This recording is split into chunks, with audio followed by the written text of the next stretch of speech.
Luke, it's great to have you here as part of the Science, Technology, and the Future podcast. And I believe that you're working on the other side of the world at the Center for the Study of Existential Risk, CSER for short. Yeah, you can use CSER if you like, which is a very, very cool acronym. And thanks for having me. My pleasure. Yeah. So, I guess to get started, what got you interested in this field of research, the field of civilizational collapse? So I did my undergraduate in both international relations and human ecology. And during that time, I read quite widely in terms of both history and anthropology, including some of the classics like Jared Diamond's Collapse book, for example. And as I was lecturing climate change after my PhD, I had to do a lecture on geoengineering, so the potential of pumping up coolants into the atmosphere to basically treat the climate as a thermostat of sorts. And that got me thinking about other broader global risks. Even if you address climate change, you still have other large-scale problems that could do us in eventually. I like to think of the Pokemon problem. You got to catch them all. And that eventually led me to work with CSER. So that's basically what ended up here. And when I started with CSER, my role was as a research associate in foresight and horizon scanning. Sounds very, very epic. And the problem is that when you're trying to think about the potential for a future extinction of the human species, we don't have any track record to do of. We have had other species similar to us to go extinct, such as Hominid Neanderthalis. The problem is they were never actually organized into complex societies. So to me, the closest analogs we had to look at were either the collapse of previous societies or potentially mass extinction events. And interestingly, there's a good body of literature on both of these, but they've never actually been related to existential risk and, more importantly, to the future, really. So I felt that was an important niche that I could focus on and hopefully fill. Absolutely. Yeah, it's really interesting. You're actually in good company here because we're very interested in horizon scanning. So, and also very interested in saving the planet as well. But geoengineering is certainly a very interesting topic in and of itself. And I have interviewed people on that particular subject. May Cassio, have you ever heard of him? No, not He previously. wrote Hacking the Earth. Yeah. Oh, okay, gotcha, yeah. Yes. So, well, what sorts of media, what sort of films do you think has really shaped the public understanding or the public view on collapse of the civilization? I mean, there's been a lot of movies out there. Deep Impact. There's been like The Road, which is about the aftermath of civilizational collapse. Mad Max. A lot of these sort of cool old Aussie movie, by the way. Yeah. So Indeed. what sort of media out there do you think has really sort of loomed large in people's imagination and shaped their thinking around this subject? Yeah, I think the two ones you mentioned actually are pretty key, both Mad Max and The Road. I think there's a couple which are probably a bit more abstract and not well known, like Apocalypse, for example. I think the interesting thing is that among those that are most prevalent in the modern discourse, whether it's Terminator, Mad Max, etc., they tend to, I think, make a number of potential mistakes in terms of trying to frame collapse. I mean, noting as well that most of these are usually very much hinging upon one potential character, and it's really kind of viewed through their lens. It's not really taking kind of wider view of society. It's almost always inflicted with certain biases. So it's often a story of a father trying to rear his daughter, for example, as a tornado. I think that the key difference or the key problem they often have is they tend to view collapse as being this borderline extinction level scenario, which historically never really been. Collapses have been closer to just the loss of the state, which can or cannot be accompanied by a large-scale loss of human life and suffering. But in most cases, it's been very, very slow, and it hasn't been the extinction of the peoples, even in the regional area. I think it could be different going to the future, and that's potentially where they get it right. But I think, so far the way that it's been framed, both whether it's been in particular movies or even in series like in Black Mirror, it's always been this kind of desolate, barren landscape, which is now just littered with little bits and fragments of technology, and people have to both fend for themselves and feed off the scraps of the previous society. And I think one of the problems there could be simply the notion that once we are left without the apparatus of the state overlooking us, we're likely to descend into a war of all against all, as Thomas Hobbes would say. It's kind of anarchy where everyone is in a perpetual state of violence. And that doesn't really hold up that well insofar as most previous collapses, when people dispersed from city centres or simply just left areas, they usually end up just going back into simpler lifestyles, and that doesn't necessarily mean a drastic, larger amount of violence. And in the case of many ancient societies, was actually a better life. I'd take being a hunter-gatherer over being a Babylonian citizen any day. So I think there's both some good points to it. The fact that it does look towards the future, it makes us think much more expansively about what the future could hold. And I think it does hint towards the idea that the future could be different to previous collapses. But I think it's also supremely disconnected from the reality of what collapse has been historically. Right. So in what ways, I guess, what has collapses looked like historically, and how might that be different from the sorts of collapses we might see because of some of the different technologies or the complexities of society we have today? So it's difficult to make a single picture or canvas because it varies substantially. It's worthwhile, first of all, designating a definition for collapse. So collapse, to me, is a combination of two factors. It's a process and an outcome. The process in this case is the loss of the state, so central government administration, which means usually a loss in socio-political complexity. And that can lead to a certain outcome, which is usually a large-scale loss of life, deurbanization, and sometimes large-scale suffering. In many cases, collapse was a double-edged sword, and the process didn't actually lead to the outcome that we always think of. So in particularly early Mesopotamia, where you had most of the kind of Sumerian civilizations we're familiar with, so the Babylonians, the Akkadian Empire, etc., they were societies which were incredibly hierarchical, stratified, and not there for the good of their citizens. There's a 1 in 3 chance you were a slave if you were there, and even if you weren't, you were likely working back-breaking labor, and most of your grain was taken in tax to support a standing army and a god king who was no god whatsoever. So in most cases, it was much better to actually have a collapse and go back to a simpler lifestyle. There's some good work here by James C. Scott called Against the Grain, where he summarizes the archaeological and historical evidence we have on this. And across different health indicators, barbarians seem to have barbarians, and when I say barbarians, I mean non-state people, hunter-gatherers, foragers, pastoralists. They seem to have had it better. Their bones were bigger because they had both more exercise, but also more varied protein-rich diets. They tended to be much more equal societies, both across gender, but also across class as well. There were no classes really. Power was distributed widely, and they tend to have very close social connections. And on top of all that, they were also less prone to disease as well, since things like influenza, for example, didn't actually really come about as a human impacting phenomena until the rise of city states and agrarian agriculture. So collapse is a double-edged sword. Sometimes it can actually mean emancipation and liberation for people. Other times it can be truly devastating.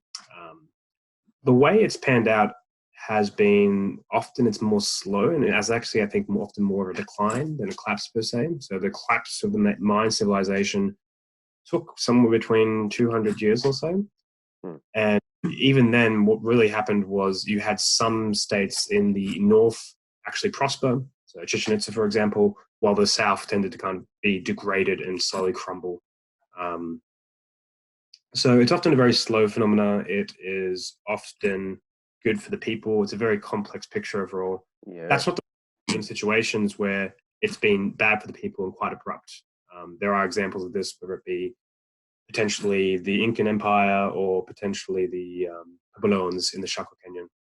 So it's a rather mixed picture, but I think most of this hinges upon how reliant people are on the state and what violent destructive capabilities have access to. And I think this is why the future could be different, is we now have much more destructive capabilities. We have enough nuclear arsenals between the Russian Federation and the USA to destroy the world multiple times over. We have obviously new weaponry that's coming online. We've had biological weapons for a very long period of time, which has been lucky enough to haven't been used profusely yet.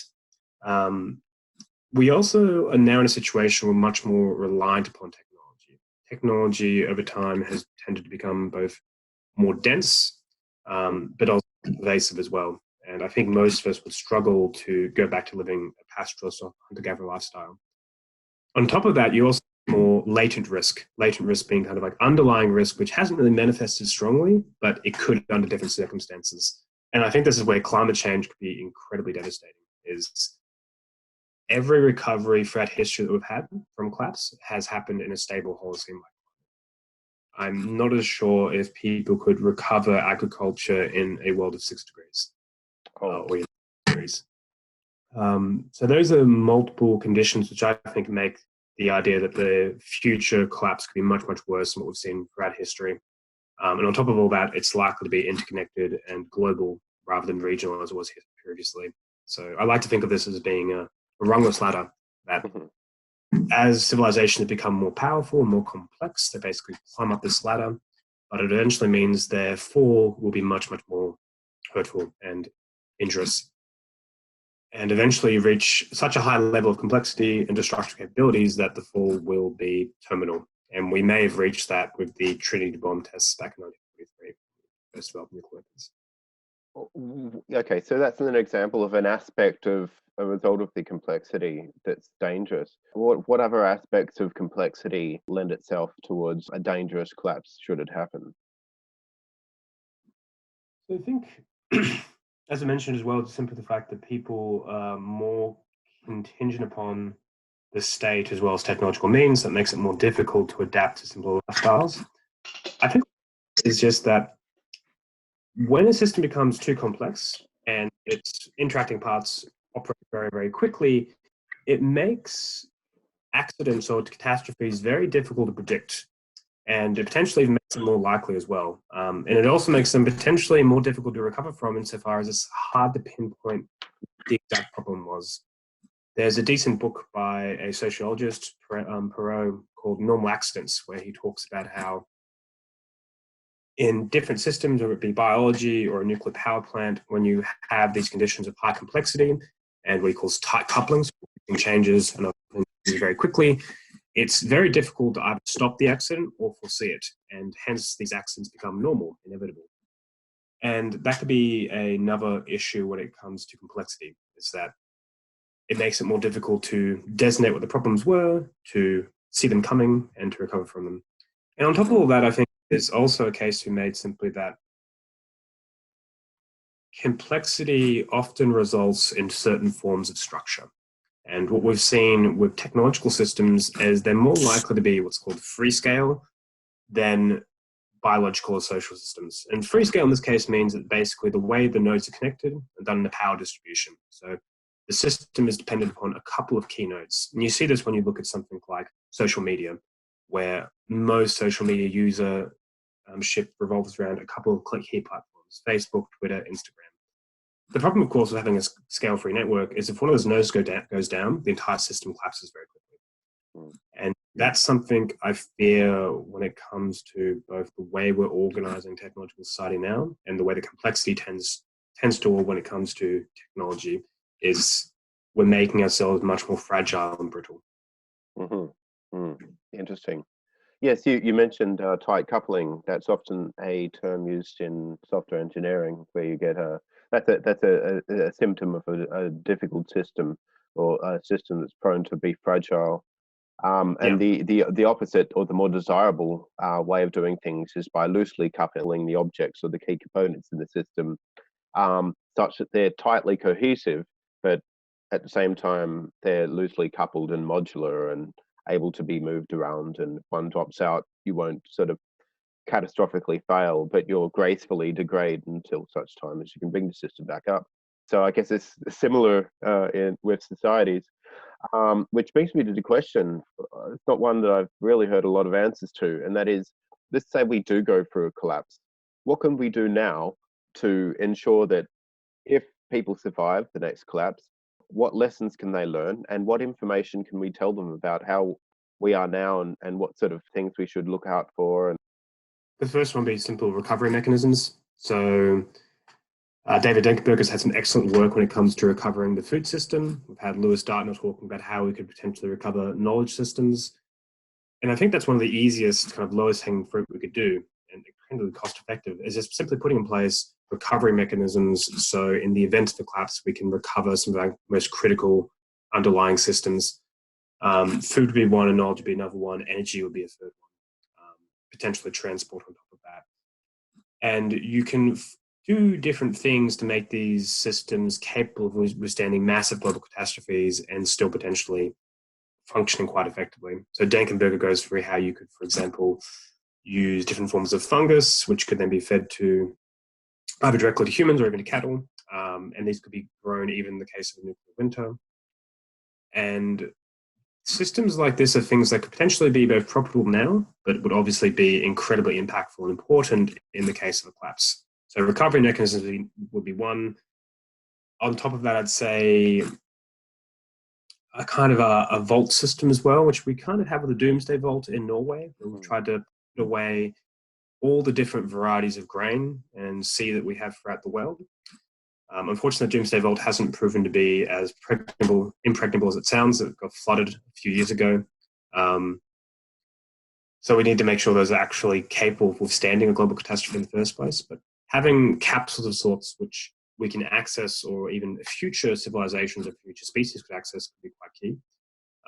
I think we'd have to be quite careful in terms of what we want to convey going into the future. And this could be incredibly difficult as well, because a future society could speak a very different language to us.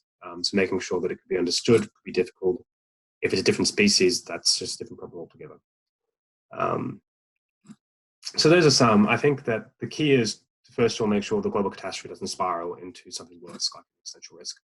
And that's where I think trying to build anti-fragile systems is much better, where you try to make sure that there's modularity in the system, so that way there can't be a contagion where an initial global catastrophe spreads very quickly. It's about, I think, also proactively trying to make sure that we're not building either vulnerabilities or hazards into our systems. So I've often found it somewhat strange in our community that there's a huge emphasis upon not making sure certain technologies get democratized, but we don't talk too much about just making sure certain technologies don't get built.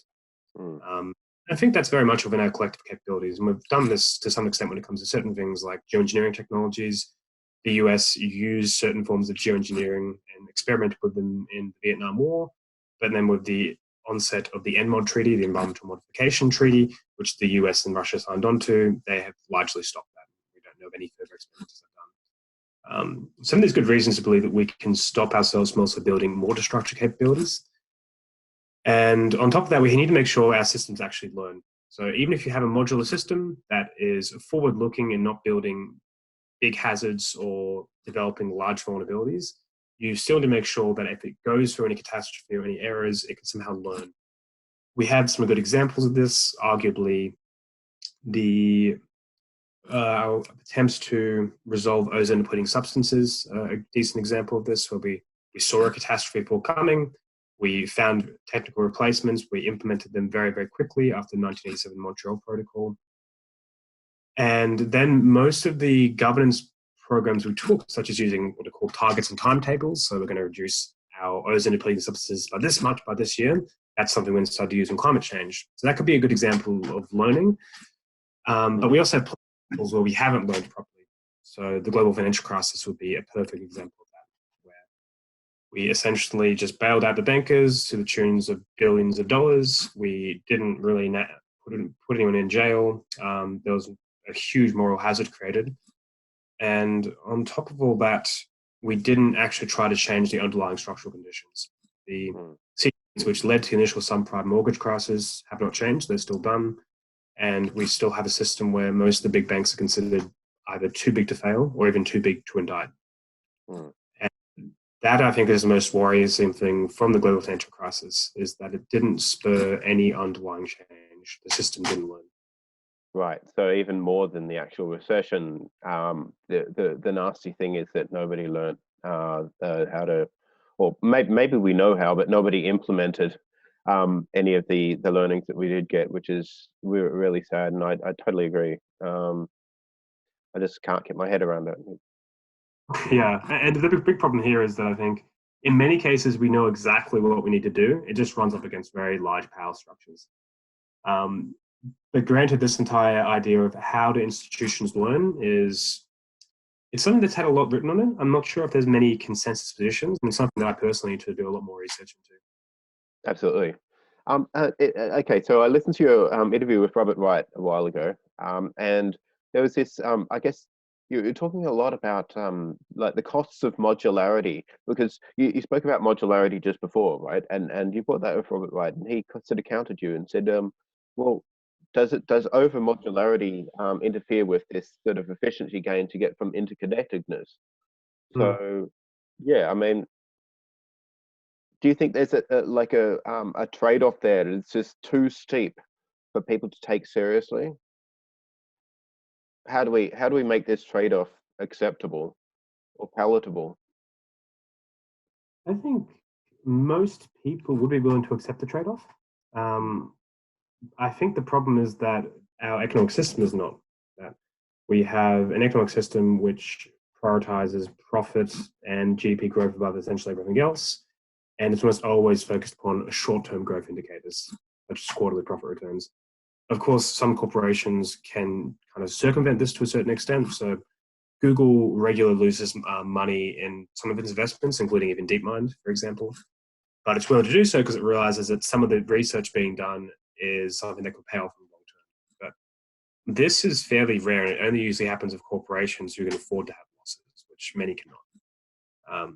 But I think this is a large problem, is that when you have an economic system which is so narrowly focused upon efficiency and profit, then of course you can organize your systems to be tightly coupled, because tight coupling means greater efficiency, even it also means greater fragility.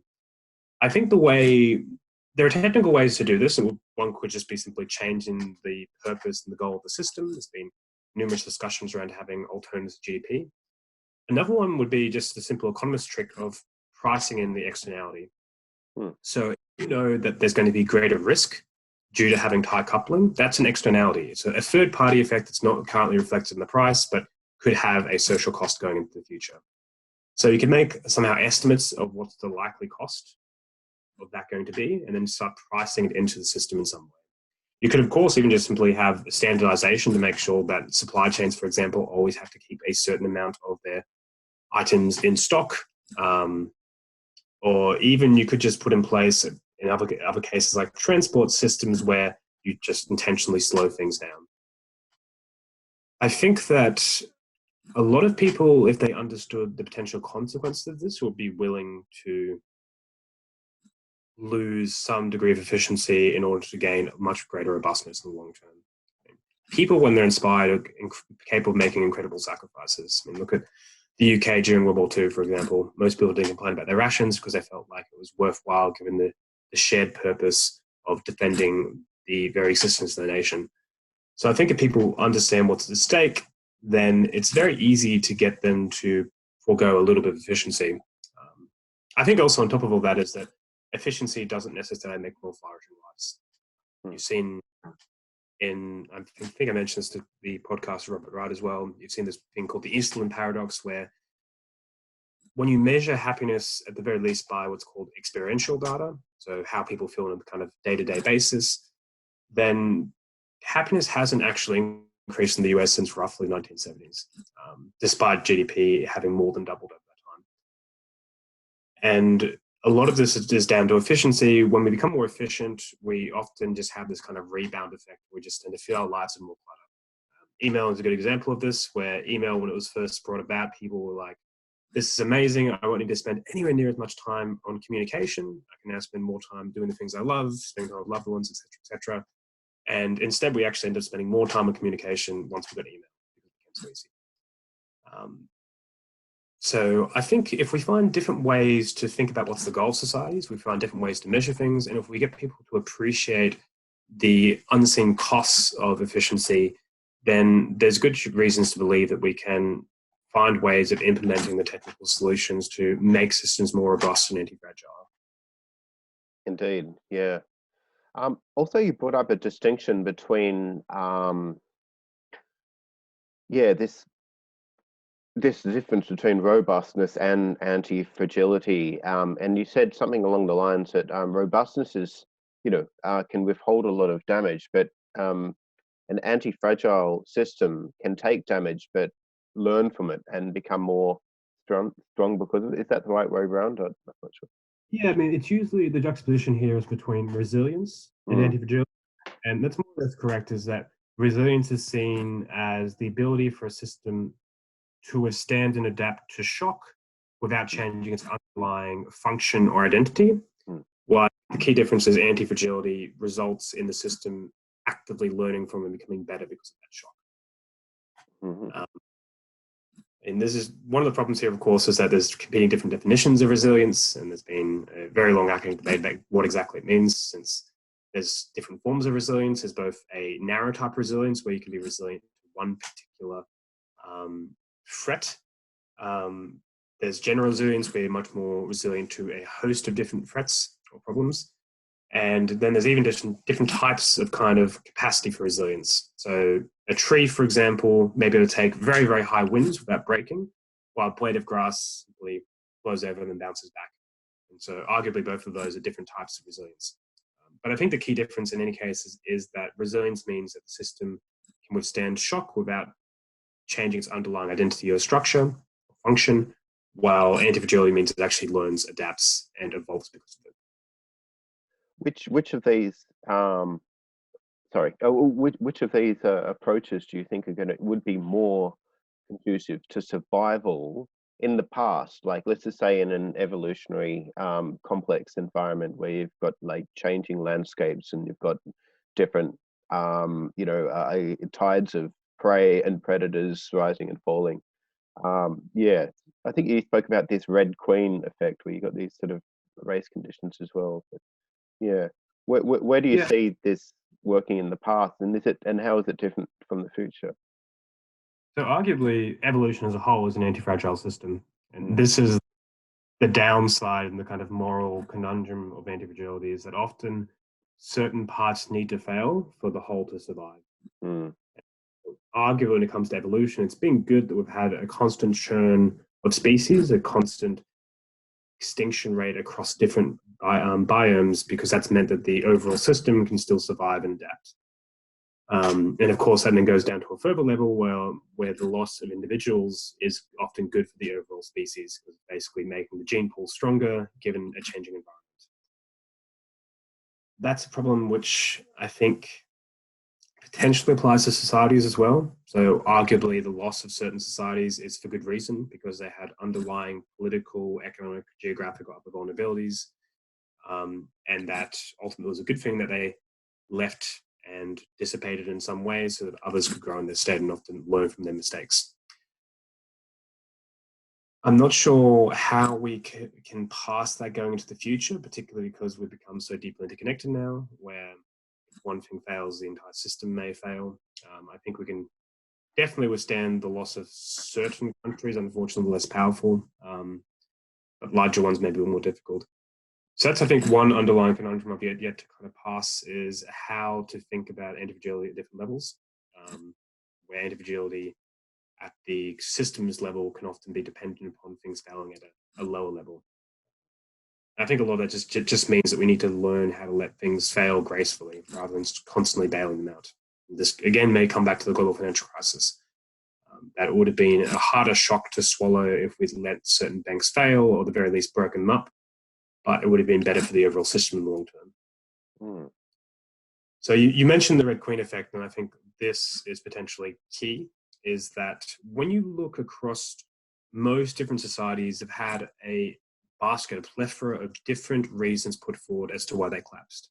Even just the Roman Empire, there have been over 210 explanations offered. A German historian noted these, and some of them are just fantastic. There's the contradictory, so both apparently the Romans collapsed potentially due to moral idealism, but also moral decadence.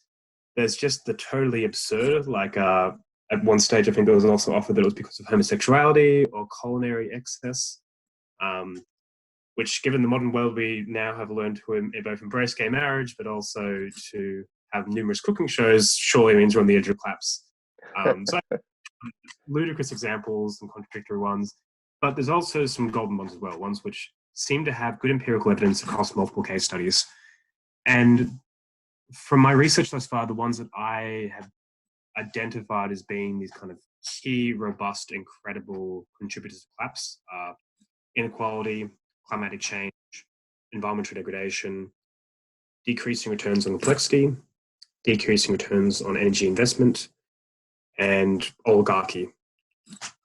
And many of these are, of course, interconnected in some way, but I think all of them fit underneath the general rubric of competition. So environmental degradation and climatic change is in many ways due to competition with your external environment, with a changing environment. The issues of oligarchy and inequality are largely down to class conflict and competition. And then the decreasing returns on complexity and energy, as well as what I forgot to mention, which is just simply conquests and external shocks, is largely down to competition between states. And when you look at the distribution of nations, of the loss of empires at the very least, it appears to be what you call an exponential distribution. So the threat of extinction is constant. You're just as likely to die at age 1 as you are at age 100 and 1,000. There's no aging effect necessarily. And this fits very well with what we found with species. Leigh Van Valen back in the 1970s tried to look at the fossil record to determine what was the extinction rate of species. He expected it to be an aging effect, but instead he found it was exponential. And you also find this when it comes to companies as well, and the firms. And this has largely been explained by what's called the Red Queen effect. The Red Queen effect being that when you have a constantly changing environment and predator-prey landscape, you have to simply evolve just to survive. And there's always a chance that you don't evolve or that your evolution causes some maladaptation and you die out because of it. It's based upon the Through the Looking Glass, and it's a book which stars Alice in Wonderland. And basically there's a beautiful scene where the Red Queen, so it's a chess piece, is racing with Alice, and they're running very, very quickly, but the landscape around them is unchanging. And Alice eventually asks why this is the case, and the Red Queen explains that here you have to run twice as fast just to stay in the same place. And that's the key idea in the is that because of competition, you have to constantly be moving, and there's always a chance you may fall or simply not run quickly enough. A race condition, except it's with other race conditions, I wasn't really aware that there was a danger of running. But in this case, that's also, it's not just the fact that you don't win, it's the fact that because you're running so fast, you might trip over and hurt yourself just to stay in the same place. Yeah, I mean, so arguably many empires have been victims of their own success. Western Empire is probably the best example of this, where they expanded dramatically across the globe, Ottoman Empire as well, but this led to a number of inherent fragilities and vulnerabilities, which when combined with certain shocks, meant their downfall. And so when the Roman Empire first started off early on, it was quite easy to conquer their close neighbors. They got large amounts of gold and slaves and grain, all different forms of energy, basically, at a pretty low cost. But as their borders expanded, they had to increasingly go towards the far north and the Germanic tribes. They had to expand more and more to get that energy. So you had declining returns on energy investment. You had a huge amount of burgeoning inequality. Walter Scheidel, an economic historian, has a beautiful book called The Great Leveler, where he looks in the deep history of inequality and puts forward this very compelling case that inequality always increases until a great level occurs, whether it be a state collapse, a plague, a mass mobilization war, or a revolution. And in the case of the Romans, it was potentially just eventually going to happen because they become so top-heavy. There was an extraction rate of roughly 75%. So in terms of if you had a gini distribution of where basically the 1% held all the wealth they could and everyone else was just simply in subsistence level, then they were 75% of that way. Incredibly unequal society. And that obviously bred in a large number of vulnerabilities. Because they had to overextend themselves, they built up a massive deficit, which led to consistent devaluations of the denarius, their silver coinage. And this meant largely that the troops were less willing to fight for them, and many of them actually defected to the barbarian side. On top of that, they also had the Justinian plague and the Antonine plagues, which wiped out very large portions of the Roman population. There was climatic change both within Rome, which potentially decreased some of the grain stockpiles, but also climatic change to the north, which pushed the Huns, the Vandals, the Visigoths southwards, which eventually led to the sackings of Rome. So it was this beautiful confluence of different factors, both internal mm, to the Roman Empire as well as external shocks. And it was a perfect storm which eventually led to the demise. But many of the problems were down to the success, was down to the fact that they were winning the race in many ways, at least if you think of it as this sword race, where you have to constantly put other states to the sword in order to survive. mm, And in other cases, of course, it was just simply the fact that empires were not good enough to keep up with others in a way. mm, The Aztec was kind of a combination of the two. mm. The Inca were beaten by, I think Pizarro only had something like 150 men with him, Oh, but they had weapons and steel weapons. incredible. Um, but at the same time, the Inca may not have collapsed and may not have succumbed to Pizarro's conquistadors if it wasn't for the fact that the empire was already in a very precarious position. It had extended very, very rapidly. There was huge tensions across the empire and actually trying to stay underneath it. And there were succession problems as well, since they had no clear succession rule of who took over after the emperor died across their family. So there's already a civil war in place. There's already a huge amount of fragmentation across the empire, which Mm, Pizarro actually capitalized upon. mm. So Very it's cunning. usually factors. And the key point being that even if you win the race, you could be very, very close to tripping. Indeed. I got to visit Turkey 2 years ago. I was there for 2 months, and I was touring around pretty much all over the place, hitchhiking everywhere. And I saw some of the ruins of ancient Rome and Byzantine Empire and Cappadocia and Pamukkale. I saw a Roman graveyard. And I Yeah. went to Ephes, which is like mentioned in the Bible, Ephesus, and that was like a hub of activity there. It was kind of like a massive town with a shopping center in it and a Colosseum and like really upmarket houses and things like that. But I was just it was very beautiful to see and have an amazing old library there. It Yeah. it is really beautiful to see this sort of stuff firsthand. And like I was thinking, well, at what stage did they realize they were in a Wile E. Coyote moment? I don't know what the equivalent was with Wile E. Coyote, but when you run off a cliff and you just keep on running and a few seconds later you just realize there's no ground underneath you and then you start to fall. At what stage do you think they really realized that things are crumbling around them?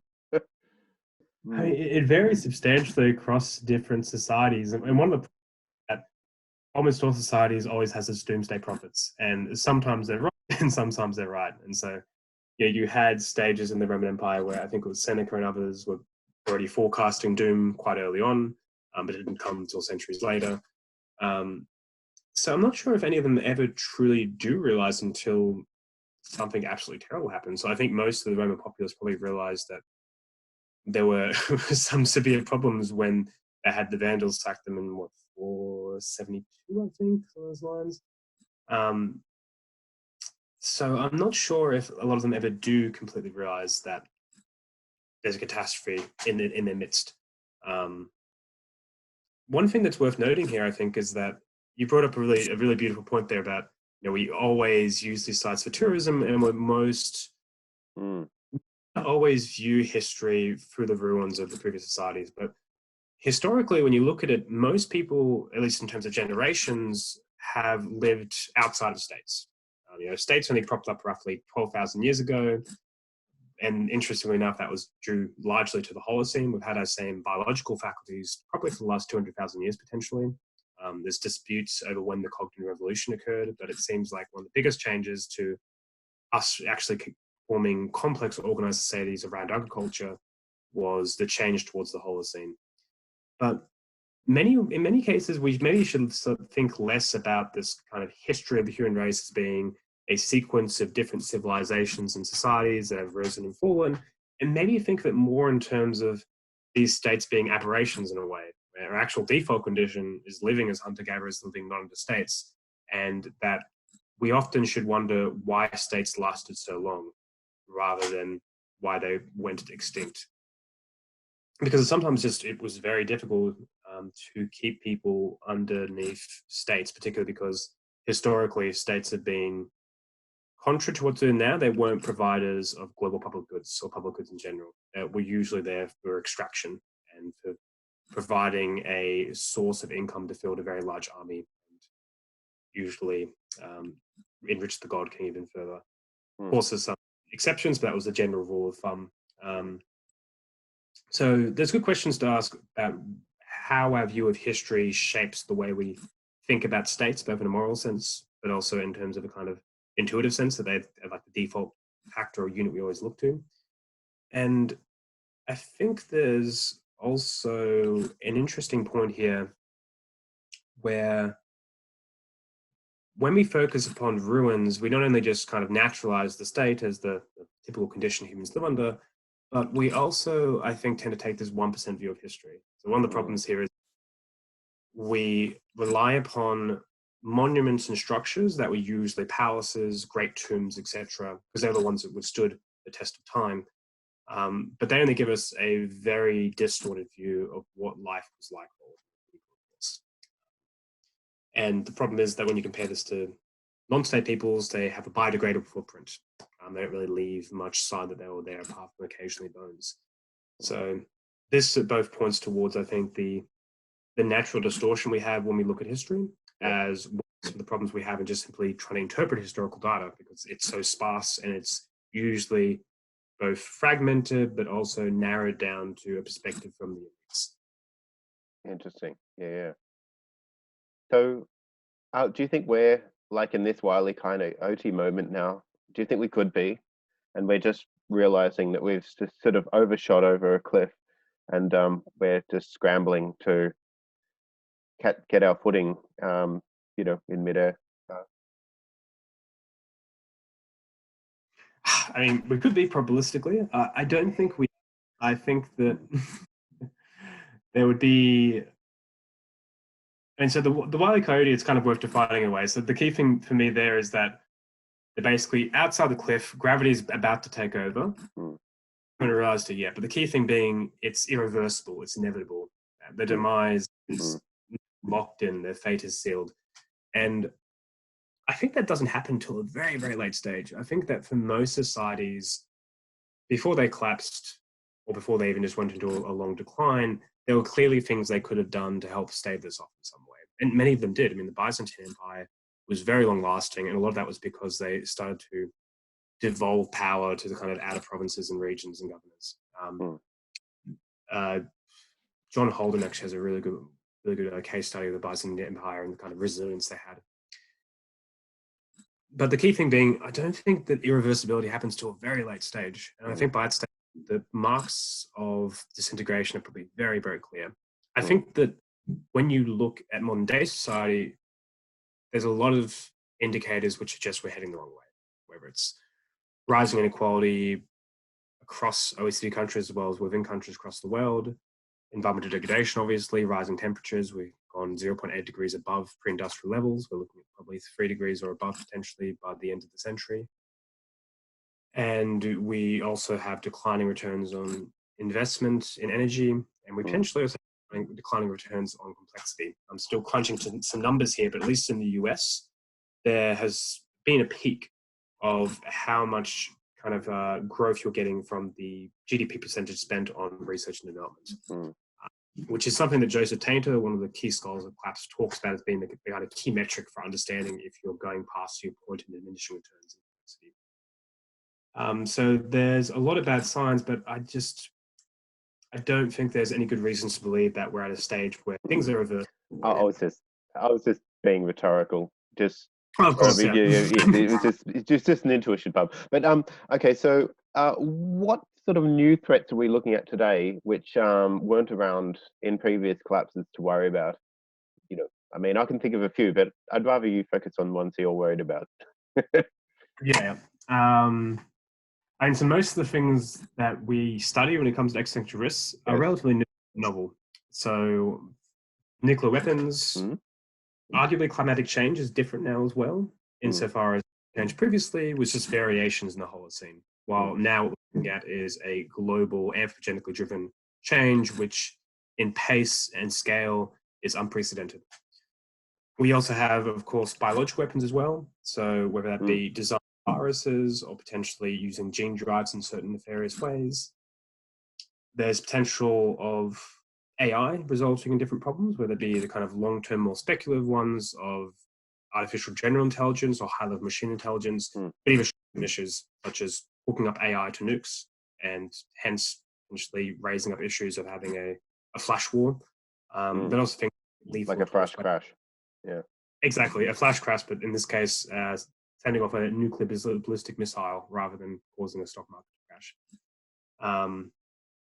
And there's also other issues such as lethal autonomous weapons, and those potentially being used to either empower non-state actors, such as terrorist groups, to inflict much greater casualties than they could otherwise. But for me personally, the biggest issue, I think, is potentially their misuse by totalitarian regimes to enforce draconian rule. So there's a large number of different problems that are being spurred from the technology we're rapidly creating, which are things that previous societies didn't really have to deal with. And the pace of technological change is obviously very, very different now in comparison to what any previous society's undergone. Moving forward, if you think, like, if we do survive over the next 20 years, what sorts of technologies do you think are going to have the headroom to have a potentially nasty, I guess, side effect if they're used badly? So one thing I should quickly mention as well is that there's technologies which aren't inherently malignant. They're not necessarily hazards per se, but I think they do build in vulnerabilities in the system. And so the Internet of Things could be a really good example of this, where it by nature creates a very scale-free structure where everything is interconnected, and it's often interconnected to a couple of key places which are processing the data, and hence very open to cyber attack, and potentially also makes it very open to some kind of a flash crash as well. So we don't need to think, we shouldn't just think about hazards that are created by technology, but also what technology is doing to the structure of societies and whether it's making them more vulnerable. In terms of what I'm most worried about, it's a hard question because I think that many of these technologies are converging in many ways.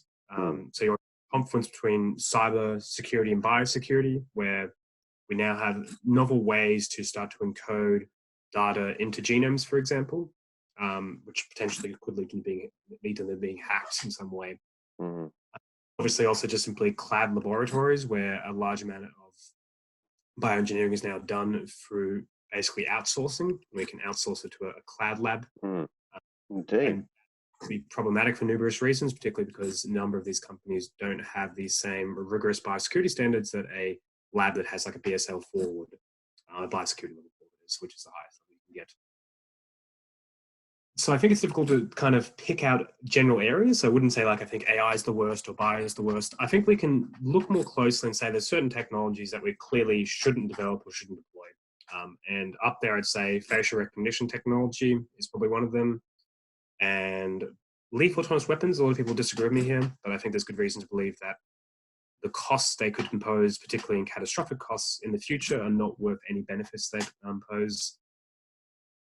Arguably, if the concerns around high-level machine intelligence prove true, then potentially we just want to have a moratorium on building machine-level intelligence. For those of you who aren't aware, the big issue here is the idea of having a misaligned superintelligence or general intelligence. If you have an actor which becomes powerful enough, in particular if it becomes super intelligent or highly intelligent very quickly through recursive self-learning, so by the AI improving itself, and its interests aren't perfectly aligned with our own, it could end up maximizing for something that leads to either our demise or attainment of our potential. The somewhat tongue-in-cheek example that's always given here is the paperclip maximizer. Sure. Yeah. You're aware of that one. You tell an AGI to make paperclip production, and of course it starts to harvest everything around it, including humans, to make more paperclips, and expands out into the universe in order to maximize its paperclip productions. So if we really do start to think that either we're close to HLMI, or more importantly, that it does have the potential to pose an existential risk, then we maybe should have some frank discussions about whether we just shouldn't build AGI in the first place. And there's a number of technologies which clearly cost outweigh benefits.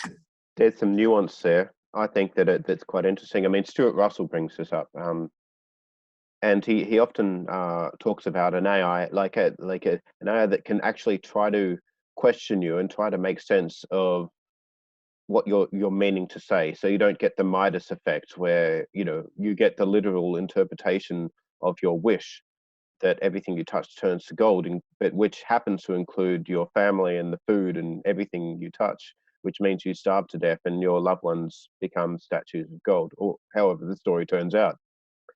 But it understands what you're doing. And this is one of my interests, what is it that makes us understand, and what would it be in a machine for it to understand? And firstly, going back to basics, what the epistemology of understanding could be, such that we could learn from that.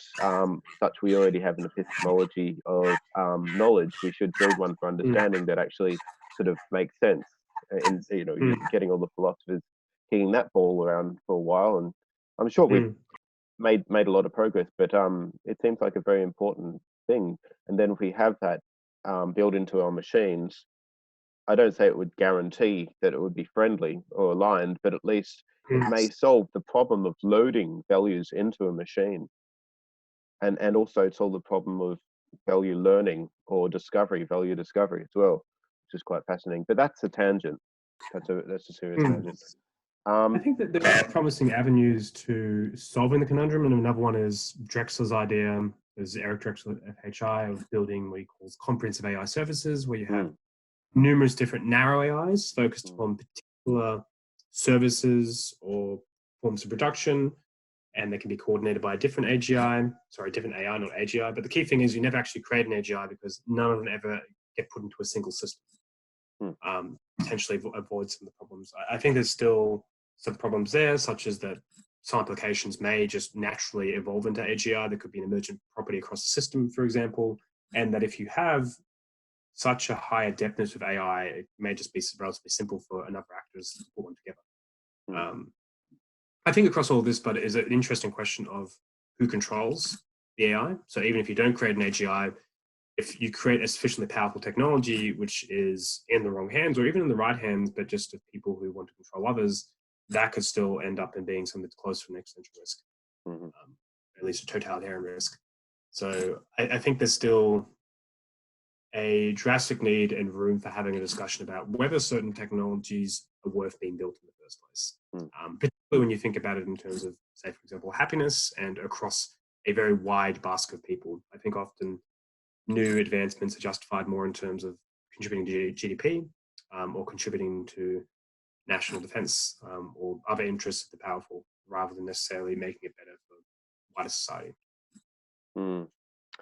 Another important question is, to me, is that people often think, if we go extinct, we just go extinct, and it doesn't matter because we'll be dead and there'll be no one else there to worry about it afterwards. But Derek Parfit, right? He was a philosopher who died not too long ago, an influential philosopher who was very good with population ethics, and brought up the idea that it's not just today's people who miss out on the rest of their lives, or the other life on Earth that miss out on the rest of its life, but it's also the potential huge amounts of future generations on Earth that could do that. And then Nick Bostrom took the argument to the cosmos and spoke about astronomical waste and things like that. So what are we missing out on, really? I mean, like, if we do have a collapse, what sorts of futures would we be missing out on? What sort of positive futures, should I say? I mean, ultimately, it's up to us. And I think we need to think of both the positive as well as the negative futures, since there are futures where we don't die out, but we end up creating a world which is characterized more by suffering and oppression than it is by liberation, emancipation, and happiness. In terms of what we're missing out on, that's a very big question. I think it on what we want as well, since value pluralist. I think that there's different forms of or both kind of positive conscious experience, but there's different forms of what constitutes moral value in the first place. In terms of what constrains us, apart from, and there's the laws of physics, and Anders Sandberg is doing a good book here of basically taking different underlying moral theories and thinking, okay, if we have the best technology available given the limits of physics, what could we do? And of course, you end up with the typical examples of us becoming a spacefaring civilization, which creates potentially very, very large amounts of computer infrastructure so we can run simulations of positive experiences, etc. I think there's so many available to us, and including the less grand, but potentially the more humble and maybe more fulfilling, such as even just staying earthbound, that most of it hinges upon simply what we want to do. And I think that's something we need to start taking increasingly seriously, is what's the long goal of humanity. And of course, it's understandable we don't do that sometimes because there's so many problems we face today. Well, what's your favorite future?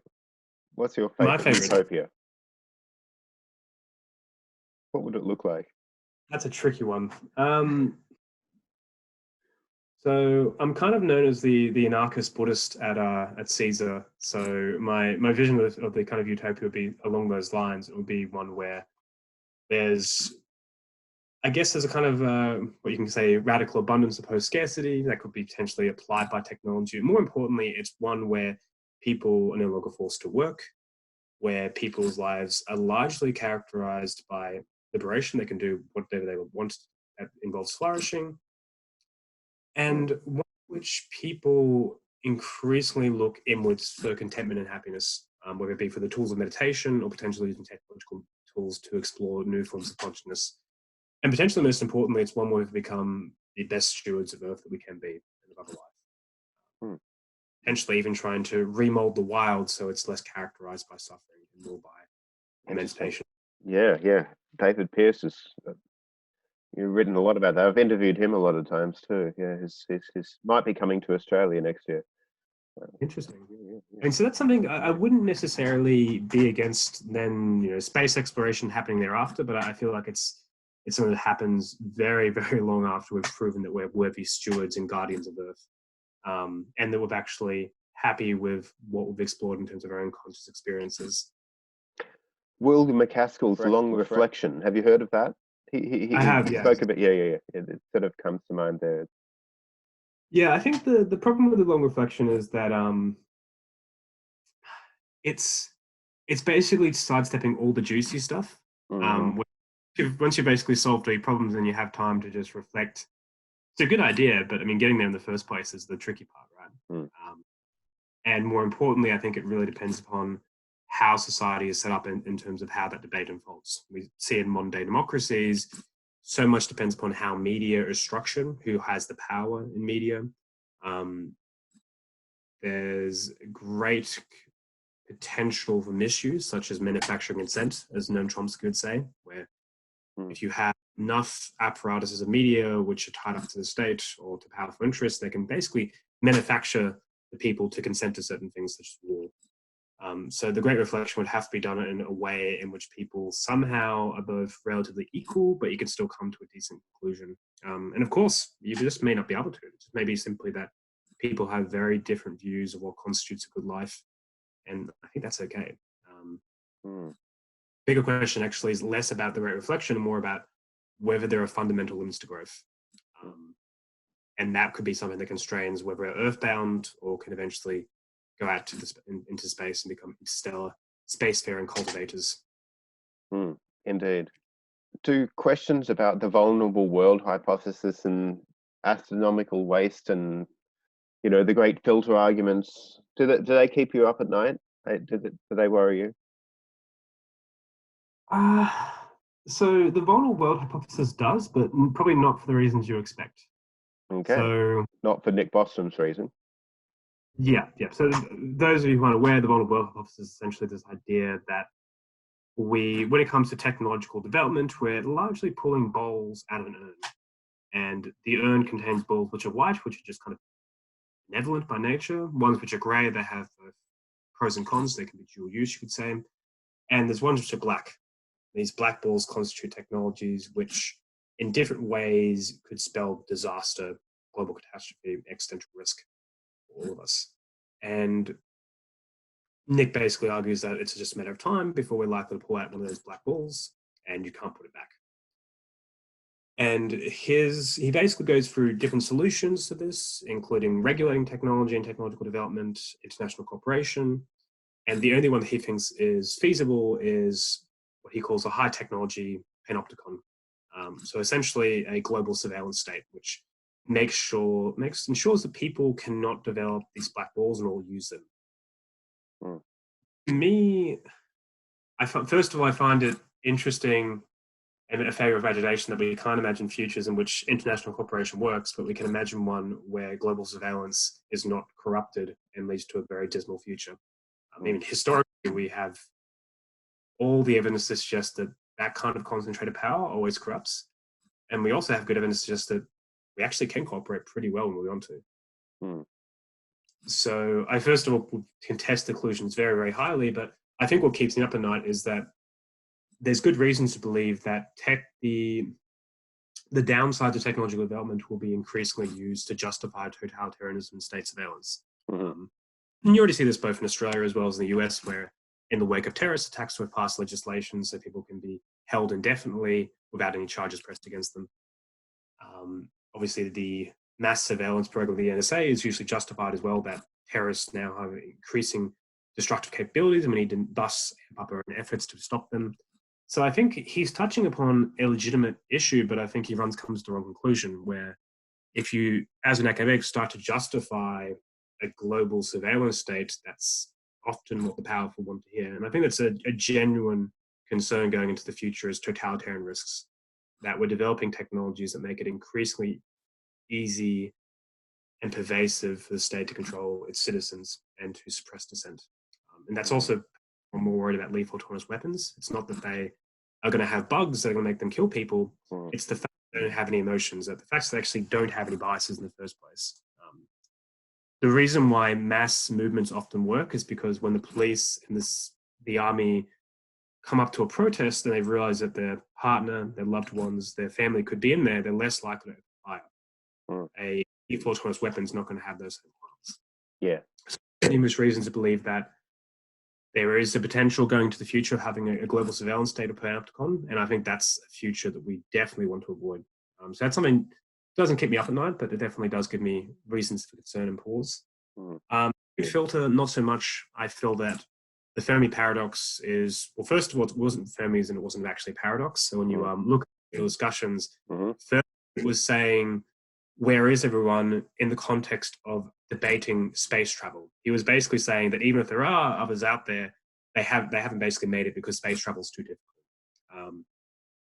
So it's actually a funnily enough, a historical mislabeling to call the Fermi Paradox. But basically, I think that the reason why we haven't been contacted by other species, intelligent species throughout the universe, and the reason why we haven't seen any is just simply because they're not there, and that our equations and number crunching just haven't been good enough so far. I think one of the big issues we're not factoring into the Drake equation is that even if you create life, I think there's a good chance it often becomes self-terminating. So you saw early in the evolution of life here on Earth, once we developed cells which basically could produce oxygen, they started to over-oxygenate the atmosphere, and what happened was that created close to a snowball Earth condition and almost stopped life entirely.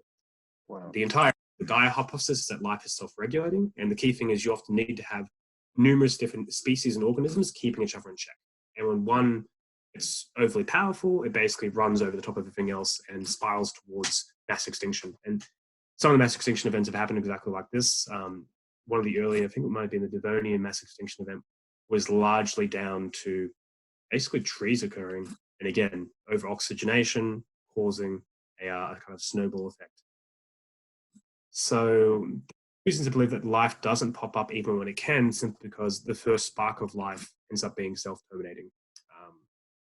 So the great filter doesn't really keep me up too much, nor does the Fermi Paradox. Bottleworld hypothesis does, but for the wrong reasons.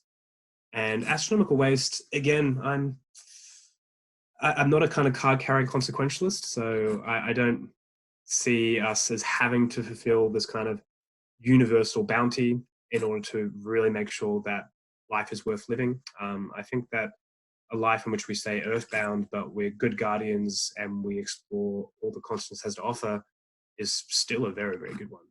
Sure, That's indeed. Intuition. So, but I think that's an important point actually, is that the idea of astronomical waste is largely predicated upon underlying philosophical assumptions, as well as technological ones, obviously. Mm-hmm. I share of all those, so it doesn't tend to make me anywhere near as concerned. Mm-hmm. You wrote a paper that was focusing on self-terminating life, whether life could be self-terminating, and there were 4 factors that you brought up. I couldn't understand in the interview what the first one was. Do you want to go for these 4 factors? This is the interview you had with Robert, right? Yeah. So this is a paper I'm still working on, which is whether there are existential limits to growth. Hmm. And the idea is actually less of any of my novel thinking and more about trying to synthesize the arguments others have put forward. Okay. And the question being, not just are there limits to growth, are there things that will eventually stop us from growing economically and technologically, but are there also things that mean that eventually if we keep growing, we basically destroy ourselves? In a way, it's actually not too dissimilar from the Bottleworld hypothesis, but there's a slight different angle here. So the first one is an argument proffered by Geoffrey West, who is a complexity scientist at the Santa Fe Institute, and he has this great book called, and he puts this idea of what I call over-acceleration, that cities are growing at a super exponential rate. In order for them to keep up that growth rate, they need to have consistently quicker paradigm shifts or technological shifts. From steam power to the internet to the digital age, etc. And he thinks that eventually the technological progress becomes so rapid that human societies, connections, and biology can no longer keep up, and eventually it just tears itself apart. He doesn't quite go into depth as to how exactly this ends up in kind of tearing society apart, but I think there's plenty of ways we can feel that happens. I mean, arguably, even things we're already experiencing with social media acting as a gateway for cyber warfare, its impact on our democracies, et cetera, could be one example of something that's happened so quickly, our regulatory systems having to keep up, and it's thus causing new problems and tearing things apart. That happens quickly enough with enough problems, it just kind of coalesces together and makes society crumble entirely. So that's one argument, is over-acceleration.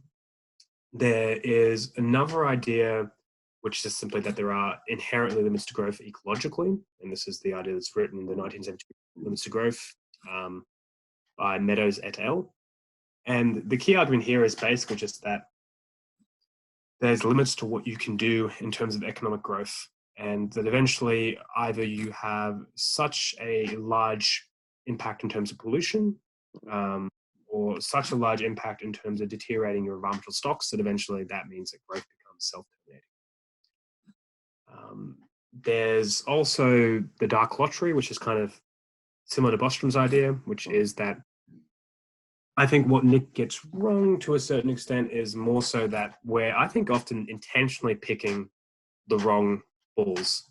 So, when you have DARPA, for example, as well as previously different research organizations under the USSR, they are intentionally trying to build technologies which basically either maximize body count or maximize devastating impact. So it's less so that we're just randomly pulling out balls, but more so that we're actually intentionally trying to pull out black balls of the sort. Either way, a similar argument being that if we keep on going with technology and develop destructive capabilities, it's just simply a matter of time before something goes wrong. And there's also the argument that there's limits to growth just in terms of pure kind of environmental reasons, that all systems have to eventually stop growing, and that for us there's clear limits set in by the Earth system. So this is similar to what Vaclav Smil is now arguing. That's simply just, we've never had a case where we've totally managed to make growth dematerialized, and there's limits to what materials the Earth can provide. And even if we were to go and try to mine asteroids, we still need to rely upon energy invested here in order to get energy out there. And so hence there's still limits to growth in that sense. That if you try to outrun them, similar to the limits to growth argument by Meadows et al., you kind of have this runaway train effect. There's also another one which I think is far more speculative, which is the dark forest. And this is the idea, if you become too powerful and start to become spacefaring, then your growth eventually impinges upon someone else who decides to destroy you. And so this comes from the sci-fi writer who wrote the books, The Free Body Problem, where he actually has this idea of the dark forest, where he likens the universe to a dark forest where it's full of different potential predators, but everyone is so afraid of being picked out and eaten that they stay silent. And that as soon as they hear anything else, they immediately try to eat it because it could be a potential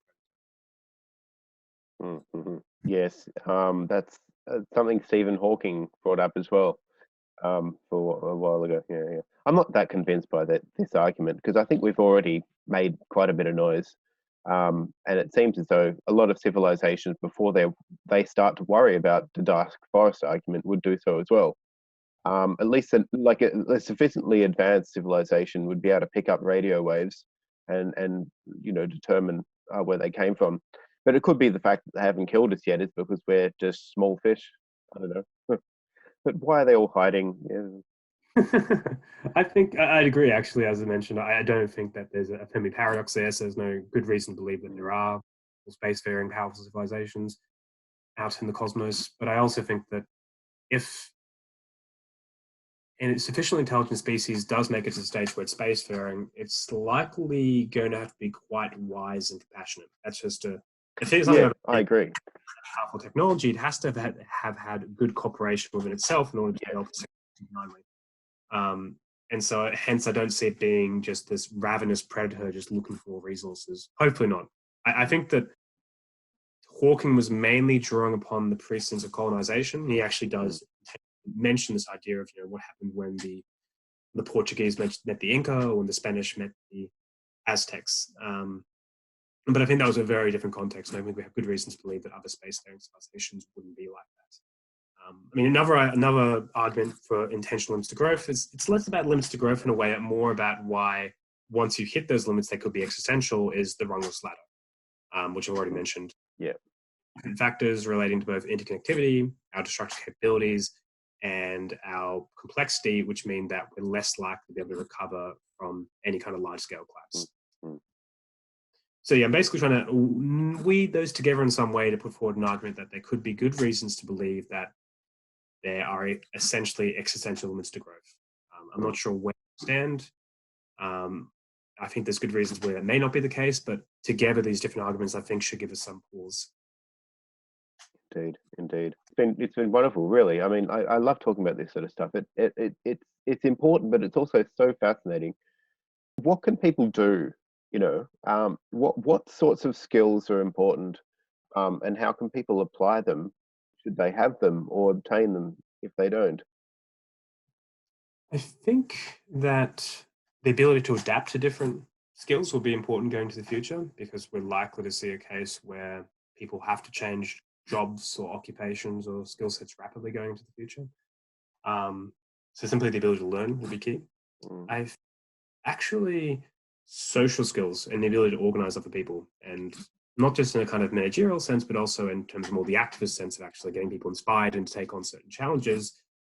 I think that will become increasingly crucial, particularly if technologies are put increasingly to nefarious use. We're going to have to hopefully see a renaissance in activism and in organized movements. Since historically, how change has largely occurred, it's usually not from the top down, it's from the bottom up. So I think that will be key. Learning, and of course, learning actually how to use the technologies around us and harness them without having them control us. So the ability to use Twitter for research purposes without checking it every 2 minutes. To use your phone in ways where the GPS system doesn't mean that you lose your internal navigation and you're not constantly distracted and at the whims of surveillance capitalism, but you do use the massive computing power that's right in your pocket. So I think those would be the big ones for me: adaptability, social skills and organizing, and the ability to use technology without being used by it. Interestingly, another thing Stuart Russell brought up is that machine learning, he argues, has not only learnt to provide us with ads that we might click on, but also nudged us and trained us to become more predictable clickers. And so it wasn't, necessarily optimizing for what we want. This is the whole Midas argument coming up again. We didn't get what we wanted. This is actually a really interesting point that would be good to quickly cover, is that often not just the way we build technology tends to shape us, but even the certain ideas we have about the world, the theories we have about the world, tend to shape our actions as well. So another paper I'm writing, still very much in the nascent early stages, is this idea of self-fulfilling prophecies as global risks. So when you look at the way economists and financiers are taught about human nature, they're usually taught that humans are rational, self-interested, etc., etc. Homo economists or rationalists, as we call them. And interestingly, when you actually look at game theory played amongst normal people, they don't tend to actually act in a way that is rational per se. There's a really funny story here of the prisoner's dilemma. When it was first invented, it was actually played with secretaries at DARPA, and they found that for some reason they weren't reaching the equilibrium they were supposed to. And this led John Nash to say, they're doing it wrong. Why aren't people rational? Rather than blaming his game, he blamed the people playing it. And similarly, when you look at the Cold War and the nuclear stockpiles that were created, this was largely an outcome of realism, of typical realism, which thinks that you can't have international institutions mitigate conflict. It ultimately still always comes down to a power struggle. And the only way to prevent that kind of large-scale global conflict is for a balance of powers. You need to have two equally weighted or close to equally weighted powers who are balancing ever out, with the threat of mutually assured destruction. And it was largely the fact that these people were trained in this theory and then placed in positions of power in foreign policy that you saw what happened. You saw the foreign policy actions of both the US and the USSR. But the key point being that in each of these, it's an overconfidence in understanding human nature that eventually becomes a self-fulfilling prophecy.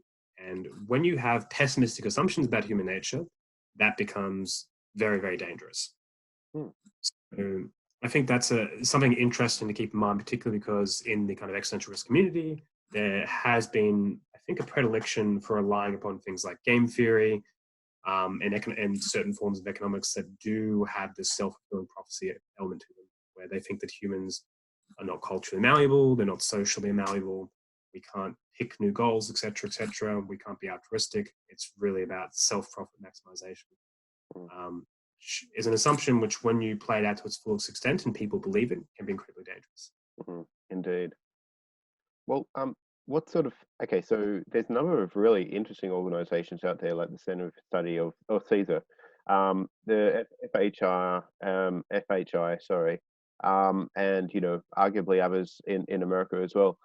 What can people do to upskill, or how can, what sort of skills are required, and what can people do to get them to help save the world? Good question. I think what we need more in this field is people who are very, very good across a number of different areas, kind of generalists per se. Unfortunately, I think this is often done very poorly, and that people basically just kind of do a shallow dive into numerous different areas. And what this often means more is taking the time to do a hell of a lot of reading, and also working in large teams where you have numerous specialists across different areas. So a lot of the work I'm doing now in CLAPS, it's trying to actively involve archaeologists and historians, as well as climate modelers, for example. I think we also need a bit more diversity. So both people from different backgrounds, different ideological backgrounds, different identity backgrounds, but also hopefully people who are covering niches which aren't covered that much in the community right now. Things like anthropology, sociology, even archaeology, I think are all things which would be very, very useful, as well as a more of a historical perspective. I think sometimes we're focused to the future in such a way that excludes the past, which is a mistake. And so I think those would be the two big ones for me, is making sure that you are capable of working across multiple fields in a rigorous way, and also hopefully having a background which brings some kind of a novel contribution to the community. Excellent. Yes. Well, thank you so much for coming on the show and having me interview you. So I'm looking forward to coming back to Australia someday, and I hope we do get to meet. And yes, maybe at a conference sometime. But yeah, I'll talk to you more about that offline. But Sounds yes, good. everybody, thanks for tuning in. And if you like this show, please remember to subscribe. It'll help me a lot. Cheers. Subscribe, everyone. Cheers.